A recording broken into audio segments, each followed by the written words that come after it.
Престрој во македонската дипломатија.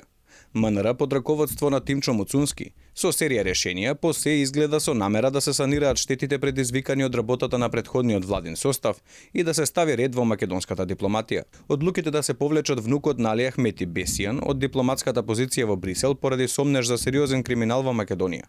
Потоа повикувањето дома на консултации на амбасадорот во Романија Андреј Жерновски, како и амбасадорите Весел Мемеди од Италија, Данчо Марковски од Албанија и Љубомир Фрчковски од Обединетите нации, е оправдана одлука на МНР, вели поранешниот амбасадор Јован Донев, кој појаснува дека за овие потези може да има многу причини, меѓу кои проценка на работата и одлука дали да се предложи до председателката со указ да им биде прекинат мандатот. Од различни причини се повикуваат, може и од политички причини да се повикуваат, може како знак до државата кај што е акредитиран дека не се задоволни од односите со таа држава, дека што не е во ред со држава и така натака има или не е ефикасна работа, дури банални ситуации се случуваат понекогаш да го прекрши властувањето амбасадор па да биде повикан за да ви казна на консултации, па ќе биде вратен или нема да биде вратен и така натака.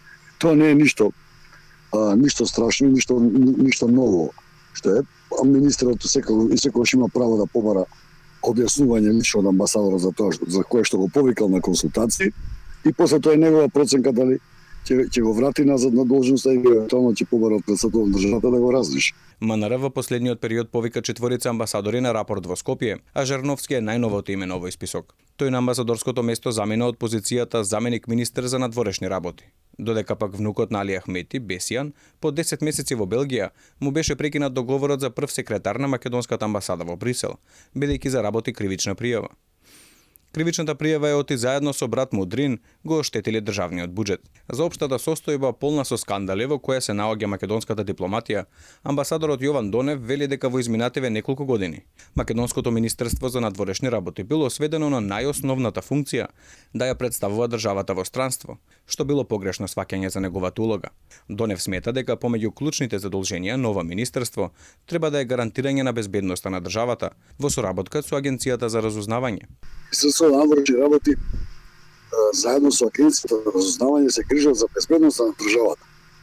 Тоа е основна функција на Министерството на надворешни работи.